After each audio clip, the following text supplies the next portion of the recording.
Most people think agoraphobia means you never leave your house, but I left my house all the time and I struggled with severe panic disorder and agoraphobia for 15 years. The thing was, I was very far from free. Whenever I left the house, I was carrying so much anxiety, panic, and fear. So let's dive in and talk about what agoraphobia actually is, what it looks like, and how it feels. Agoraphobia is a very misunderstood disorder. I think how we often see and hear agoraphobia being talked about is you're housebound or you have a really hard time leaving the house. And sure, agoraphobia can look like being housebound, but it typically doesn't look like that. It can also look like going out, but only in very controlled ways. Going out, but needing a safe person with you kind of at all times. It often looks like going out, but white knuckling your way through just about everything. And it often looks like planning escape routes everywhere you go. So agoraphobia isn't really about where you go or where you don't go. It's much more centered around how restricted and limited your life has become. A lot of people who struggle with agoraphobia will say, my world feels like it's gotten really small. It's felt like it's really shrunk, and there's so much that I feel I cannot do. The simplest way I describe agoraphobia is it's really a fear of feeling. You've probably experienced a ton of feeling, a ton of really heightened anxiety and panic attacks, and you feel really scared of feeling those feelings. And when you're really scared of your feelings, you fear going just about anywhere or doing anything because you're really afraid you're going to experience those feelings, you're going to be stuck, trapped, you're not going to be away from it, or you're not going to be able to get home or to safety fast enough. And this makes so much sense. Nobody wants to feel those really uncomfortable feelings, especially in a place that you feel stuck and trapped in. I remember being diagnosed with severe panic disorder and agoraphobia and kind of thinking, how is this my life? Like, how can I be struggling with agoraphobia? I'm leaving the house, I'm doing things, I'm going to work, I'm going out with friends. But looking back, it made so much sense. Like, I was going and doing all the things, but I was carrying so much fear and anxiety with me. And I was constantly trying to make sure that I didn't feel anxious. I felt super anxious driving, being in stores, being at work, going to appointments, going out with friends, just doing normal day-to-day stuff was so freaking hard because I was constantly thinking and fearing, like, if I start to feel anxious, if I have a panic attack, I'm not going to be able to handle it. I'm going to lose all control, and like the worst case scenarios are going to happen. And typically my brain jumped to all those places of you're going to pass out, you're going to need help, you're not going to be able to get it, you're going to absolutely lose your mind, you're going to embarrass yourself, all of the things, right? I'm sure you may be able to really relate to that. I forced myself to do just about everything. And it was so freaking hard because I remember having these battling thoughts, right? Of like, I don't want to go, I don't want to do, I know that I'm going to experience so much anxiety, but I also don't want to just stay home. Like, there are things that I have to do, there are things that I want to do, and I don't want to be consumed and trapped by anxiety. And so I white knuckled my way through all of the things. And it was really hard because probably from the outside, I appeared totally normal. I mean, I was normal, but internally, everything felt so chaotic. I was so consumed with the thoughts and the feelings. And you know, if you've experienced this, it is so incredibly draining. I felt so on edge all the time, so scared, and it affects you physically. Like, I physically felt so tired. Mentally, emotionally, I was drained. Like, I was just constantly thinking, I cannot keep living like this. This is so hard. And I really do look back to that version of me, and I'm so proud of her, but I'm also like, how the heck did you do that? Because I know it was so incredibly hard. And almost a decade later, like, I've been recovered for almost a decade, which is crazy. I still kind of can't believe it sometimes. But looking back, I feel really proud of that girl that just like kept going. But I also feel so much sadness for her because I know how she felt. She really, truly wanted to give up. And it was so hard living that every single day, like feeling it and not knowing, am I going to get better? Am I ever going to heal from this? Like, or is this just going to be the rest of my life? It was so consuming. And I think this is the other part of agoraphobia that doesn't get talked about enough, is that you can appear to be totally functioning, like high functioning, normal, going to work, going to school, running errands, like taking your kids places, going on adventures, even getting on planes and like doing bigger stuff, but still be really consumed with anxiety, panic, and fear, and really be struggling. And over the past 5 years, I have worked with so many people, hundreds of people who are struggling with panic disorder and agoraphobia. I've worked with people who are completely housebound. They really don't leave the house at all. I've worked with people who are a little bit housebound. Like for the most part, they stay in, but they do go out and can often go out with a safe person or in like small increments where they're staying close to home or it's not too much time away from home.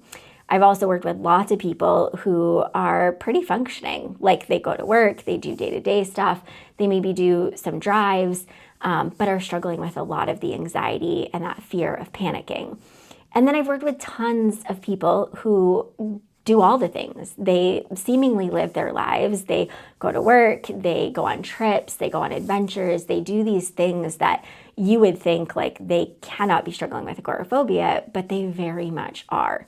So it can look differently for everyone, but I want to talk about the main themes that I see in people who are struggling with agoraphobia. So I'm going to go over 4 signs of agoraphobia because these ones are often the biggest ones that I see and are often the things that people don't even really recognize as being agoraphobia. So the first and probably most obvious one is that you avoid certain places or situations. And this is not because you want to avoid them, you dislike these places. It's because you have that fear of experiencing anxiety or panic in the place or situation. You have that fear of not being able to cope with the feelings, and so you really restrict and limit. And what I often see here is people restricting and limiting in the areas of like driving, going out with people, going to events, going to stores, waiting in lines, really avoiding those certain places or situations in which you feel that stuckness and that trapped feeling. And this one's really tricky because you're avoiding certain places and situations for obvious good reason. Like you've probably experienced a lot of anxiety and panic in the grocery store, in Target, in Costco. You've probably experienced a lot of anxiety and panic while driving, and you really feel that sense of like, I can't just get out, right? There's not a quick and easy escape. And when you've experienced anxiety and panic in a place or situation like this, your brain quickly goes to that protective place of like, I don't ever want to experience this again. This felt scary, this felt dangerous, this felt overwhelming. And so your brain quickly starts to throw all the things at you, right? Like we can't go to the grocery store, you can't be stuck in lines, you can't be stuck at red lights, you can't be stuck. And so ultimately you start to avoid a lot of places, a lot of situations, and that's when you can really get stuck in this pattern of avoidance. And I say this one is more obvious because it typically is. Like you can see that you're really having a lot of fear surrounding certain places and situations, and so you're pulling back and maybe not doing the things that you want to be doing, but it really truly feels like you don't have control. Like you are not wanting to avoid, you're not wanting to just stay home, right? Or constantly be thinking about how to get out of the place or situation. You're wanting to live, but it really feels like I can't control the level of fear that I'm experiencing. And like this feels like the only safe thing to do, right? To pull back, to not go to the places, to not put yourself in those situations. Trust me, I totally get it. I did this for a long time. Even though I did a lot, like I went to work, I ran errands, there were many times that I said no to things. There were many times that I bailed where I would make up the most insane excuses to not go, to not do the thing. Or if I was in the situation, I would make up an excuse to leave. I always tell my students, you've got to have so much grace and compassion with yourself because your brain is trying so hard to protect you from something it thinks is dangerous, even though it really has nothing to do with the grocery store. It has nothing to do with driving. It really is just this fear of feeling. Okay, the second sign of agoraphobia is that you've created safe zones. This one is so common and also makes so much sense. I know I absolutely did this. So for you, maybe it looks like you only go a certain distance from home. You like to stay close to home, or you only drive certain roads, or you only go if it's within a certain radius of your house or a safe place. Or maybe you only stick to familiar spots where you feel more comfortable, more of that safety. And what you likely find is that if you stick within these safe zones, you experience like a manageable amount of anxiety. Oftentimes it's not free of anxiety within these safe zones, but you feel like this is an okay amount. But if you push outside of the safe zone, you probably immediately feel that intensity of like, oh no, we've gone too far. We cannot be this far from home or this far from safety. We've got to retreat, right? We've got to go back home. And when you do make that decision to go back home, to retreat, to go to the safe place, you likely feel some instant relief. Some like, oh, thank goodness, right? Thank goodness I got myself to quote safety. And I always tell my students, this is where things get really tricky, right? Because your brain, of course, associates home or whatever the safe place is as safe and safety, but it's just comfort. Your brain, of course, loves comfort. It loves familiarity. All of our brains do. And so that's why you get that relief when you're like out and you start to feel anxious and you hightail it back home. I know I think back to my journey and I had so many safe zones. Like, for example, even though I experienced so much anxiety and panic in my car was often my safe place. Like, especially if I was out with friends, or even if I was at work, at least I knew I had some peace of mind of like, if I need to get home, if I need to leave quickly, at least I have my car. And this is really common for people. Like, as long as you have an out, a quick way to escape, oftentimes it does reduce those feelings of anxiety. Okay, the next sign of agoraphobia, number 3, and this one can be a little bit more subtle and sneaky, is that you can do things, but only under certain conditions. So this might mean you can go on drives, even longer drives. You can get on trains and buses and planes. You can go on trips. You can go on adventures. You can do fun, big, exciting things, but it's only if you have certain conditions met. So oftentimes this looks like I can do all the things as long as I have a safe person with me, somebody I trust, somebody I feel comfortable with. Usually this is a partner or a parent or a close friend. Another condition, and a really common one, is that you can go and do all the things as long as you have your safety items with you.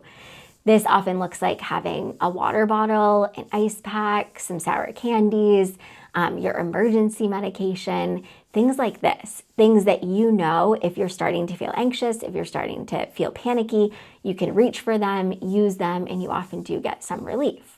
And it's not to say that these things take away the anxiety, but oftentimes for people, it makes them feel more comforted, more safe, and feeling equipped to be able to handle the anxiety in case it does come up. But the thing here with this one is that if you're only doing things under certain conditions, it really means you don't trust yourself, right? You don't trust that you can handle the anxiety. Therefore, you need someone or something to help you to work through it. And when you get stuck in this pattern, it can create a lot of fear and a lot of distrust within yourself. And your world stays really small, even though you're technically going really far. Like, I work with so many people who would appear to be high functioning. Like, they get on planes, they do big trips, they do big things, even like are in very corporate jobs where they have a lot of people reporting to them. There's a lot of pressure. They work in certain careers where there's a lot of pressure, but their world is so limited and small because even though they're going and doing these things, they're still carrying a ton of anxiety and fear. Okay, the last sign, number 4, is that you're often not present. This is so common. And you're not present because you're constantly in your head thinking about, if I feel it, how can I get out? How can I escape? There's a lot of mental rumination happening. And this was a massive one for me. Even if you're in places that you want to be in, like doing things that you really want to do, you're like excited to have this experience, you're in your head thinking all the what ifs. Like, what if I start to feel anxious? What if I have a panic attack? What if it's a really bad panic attack? What if it's like the one I had before? And then your brain kind of replays the entire thing for you and freaks you out even more. And you're probably thinking, where's the nearest exit? How fast can I get out? How quickly can I get home? Am I going to be able to make it home quickly enough? All of these things. These thoughts make so much sense. And this one really sucks, right? Because you want to be present. Like, you want to do the things that you want to do. You want to experience life. You want to enjoy things. You want to be present for yourself, for your kids, for your family, for your partner. But again, it really feels like you don't have control. Like there is just so much mental gymnastics going on and trying to constantly figure out how can I keep myself safe? And keeping yourself safe in your mind looks like, how can I avoid feeling anxious? And that's really the theme of all of these 4 signs, right? How can I not feel anxious? And I lived in this space for over a decade, and it was truly one of the things that caused me to struggle so much. I was constantly trying to figure out, how can I not feel anxious? How can I not panic? How can I not feel uncomfortable? And it really kept me on that cycle of anxiety and panic and fear. And it shrank my world so much. Maybe not in the ways of like I wasn't going places and doing things, but there were definitely opportunities that I missed out on, things that I said no to.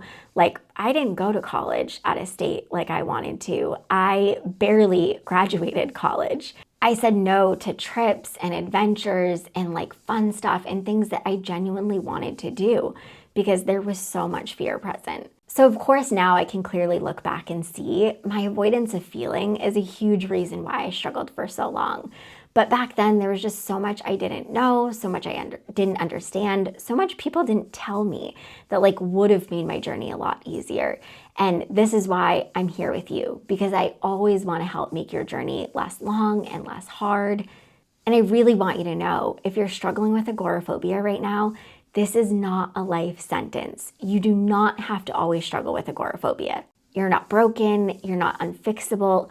Really, truly, your brain has just learned to associate certain places and situations with danger, and that's fixable. And although recovery is hard and doesn't happen overnight, it does happen with the right approach. So I just want you to hear me. If you're really struggling right now, know that recovery is absolutely possible. I used to be convinced for over a decade I would never recover. I would never not carry that fear of panic attacks. I would always have a restricted and limited life, but my life is so big, so beautiful. I'm a mom, I go on adventures, I do a lot of solo trips, I do things by myself, and probably by the time this video comes out, I'll already have had my 2nd child, which is very exciting because for a long time I told myself the things like, you'll never do that. You're never going to be able to do that. But I learned that I was so capable of living this life all along. So if you're thinking, yeah, Shannon, that's you, but that's not me, and I've tried everything, I'm just an exception, like I really don't believe you, I want you to listen to my podcast. On my podcast, I've had so many students on to share their journeys with panic disorder and agoraphobia and their recovery. And it's not just me. I know it feels like you're an exception and it's not possible for you to live a life that's full of peace, joy, and freedom, but it is so, so possible. So if you want hope and inspiration, check out those stories. And I really hope they help you to believe you can absolutely reclaim your life. And you bet I'm going to continue to show up here with more videos to help you through it. Okay, until next time, keep taking healthy action.